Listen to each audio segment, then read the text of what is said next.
If you hear these bells in Bedford, the chances are they aren't sleigh bells, but the bells of Morris dancers. That's because the town has not one, but 3 Morris dancing groups. Bedford Morris men, Red Cuthbert and Hemlock Morris. They tour Bedford pubs throughout the year to put on a show and to try and recruit others to get involved in an historic hobby. It's one of Britain's oldest folk traditions, and these dancers in Bedford say they're doing the legwork to keep Morris alive for future generations. Well, I've always been a bit of a folkie. I've always liked the music. I've always kind of really enjoyed that scene. We moved to Bedford about 11 years ago, and we were looking for something to integrate into the local community with, and we just found our people, really. There are lots of different types of styles, but you just find the fit for you, really. And Bedford has 3 Morris sides. That's quite incredible. Do you feel like Morris has a real place in Bedford? Yeah, I think so. And of course we have had more. We've unfortunately lost the likes of Amptill, Redbourne Stoke, and we've lost our local clog side in recent years, and our local all-female side, Bedfordshire Lace. But it's really nice to know that actually where one side may fold, another side will integrate all of those members. Ladies and gentlemen, we are Bedford Morris men are on our annual Border Morris tour with our good friends Hemlock Morris and Red Cuthbert Morris. This tradition has been danced for many, many years.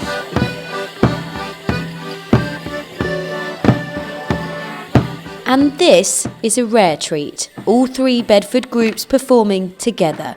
Despite different rhythms and styles, they share an inherited history and a love for doing something a bit different with their evenings. What's not to like? Live music, dancing, exercise, learning something new all the time, and you're with friends, and we go to France and Germany and meet other people. It's great. But it was something I never felt I'd be able to do, a bit too self-conscious, but she encouraged me to come along, and 10 years later I'm still doing it. Well, I'm not like a deep folk aficionado. It's just a way of meeting people, like-minded people, having fun.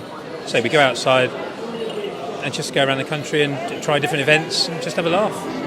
And members say Morris has modernised with the times. Yeah, there's Morris for everyone, really. That's the message we want to get out there. It's not just old white men. So, yeah. And do you think it's diversifying? Oh, definitely. A long time ago, women did Morris as well. I just think it's the view that people have go back to the sort of like the late 60s, early 70s, and that was very male dominated. I think there's always going to be a place for a bit of local culture and local dancing, and you just make it what you like, you know.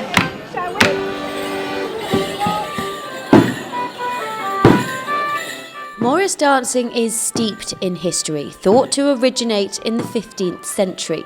For Bedford's existing groups, well, the oldest photo of Bedford Morris men dates back to 1947. And they've been a regular at May Day events and other local traditions ever since. For them, it's also about doing something social. Pubs are their playground, and it's good exercise too. There's the camaraderie, the tradition, the feeling that you're connecting with something from the past and projecting it into the future, keeping the tradition alive. There's the exercise, which is, very valuable these days. People have sedentary lives, generally speaking, and then come out and blast themselves to bits for a couple of hours on Wednesday evening. I think it's that sort of connection to the past, and also with hope for the future. That hope for the future involves steady recruitment. Members reach double digits in all 3 groups, but people age and no one can dance forever. Do you have any problems recruiting younger members? I have to be honest and say yes. I think the mixed sides find it easier because they double their demographic pool to draw from. So that sort of goes without saying. But as the all-male side in Bedford. We've been dancing as a men-only side since 1932 as Bedford Morris men, and prior to that as other sides with other names.